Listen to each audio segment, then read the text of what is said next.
Okay guys, nakahuli na kami ng bayabas. Pero masakit yung ano ko, likod ko. Itong bayabas guys, so madaming bayabas guys. Oh. So hanap kami ng iba guys ng bayabas.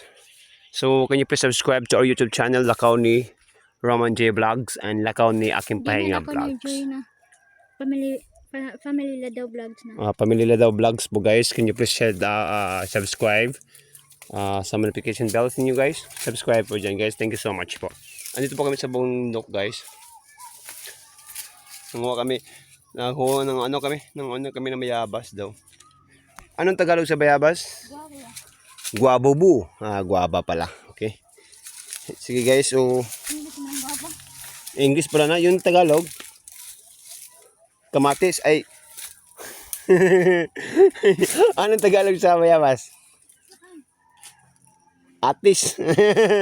Iba yung atis. Joke lang guys, alam mo niyo yung Tagalog ng bayabas. Hindi kasi ako dumadaan sa grade 1 eh. Hanggang grade 2 lang ako eh. Char. So guys, ito po yung lugar namin guys. So yung bundok ng lola ko, the family, Ladaw family. Ito po yung bundok na guys. Sobrang maluwag po guys. Pero ngayon, hindi po kasi ito naalagaan ng maayos. Yung iba pinaniniman ng mga gulay, ito guys, wala talaga guys. So bakante po to guys. So hindi ko alam kung ano po nilang ang decision po nilang papa dito sa lupa po nila. So over there, over side, kahit saang daanan, pwede mong daanan. Kalibunan. So may santol kami guys. Maluwag to guys. At saka yes, santol. Ito po yung santol guys. Sobrang maluwag guys. Kain na bayabas. Pila ka bukukuha mo? Pila nakuha mo? Usan na lang ka po. Nakaudahan kaya ako dito bulsat. Nanghatol kong kuha eh.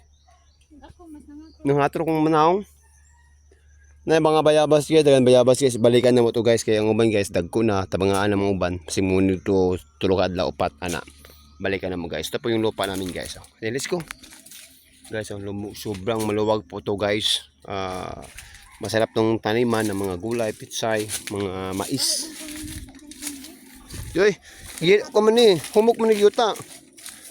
Ito guys, ito yung lupa namin guys. May mangga kami guys na karabaw. Lagi ko papanin mo. Nandali ko magpang kung mais. Kailangan mo ko gagabuno. Hindi ko papanin mo. Ano naman? Gani. Ito guys, ito dadaan niyo sa may bakante. Yan guys, so, pinatirahan namin yan si Lola kasi wala po siyang tinitirahan. Yan lang po siya daw. Naghanangid sa among pamilya na nagdadiriyan ko siya magbalay. Ay, Jesus guys, diri daw siya magbalay yan pamilya guys. So, nang ano po siya sa kay Papa, sa pamilya namin. Mga kapatid ni Papa. So, dyan po siya nakatira si Lola. So, ay si Tatay. So, ito po yung lupa na guys. So, hanggang doon guys. Oh. Ay, ako. Hanggang doon guys.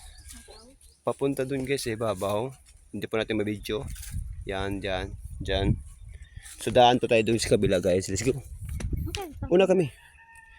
Yan guys. May mga bahay naman dito guys. Malapit na dito sa school eh. Ang school guys, ano lang sa kabila. So, masarap to guys. Taniman ng kamuti, bulanghoy, mais. Kahit anong sari-sari po guys ng ano po business po ninyo na pwede nyo itanim po dito guys. Ito guys, pati ito guys. Oh. Yan guys, si babaw. Papunta yan. Dito. Yan guys. Sobrang maluwag po talaga guys. Hindi ka talaga magsisisi. That is my point with you guys. At maasahan mo talaga yung lupa dito guys. Yan guys, may mangga pa tayo guys. Yan guys, papunta doon. Papunta doon sa likod. Yan lang, bahay dyan, likod. Papunta dun sa ibabaw. Doon. Malayo pa yan guys. Pero wag natin nakarin. Dyan, sa ibabaw dyan. Papunta doon. Hanggang dito guys. May mga bahay naman ito guys. Oh. Diba? At saka sa kabila po guys, eskulahan po yan. Dyan sa elementary. Malapit na po guys to sa highway. Highway na po talaga to guys eh. Maganda kasi dito guys na gumagawa ka ng akbang na makagawa ka ng tanim. Kahit anong tanim po guys, masarap naman ito yung lupa ito guys kasi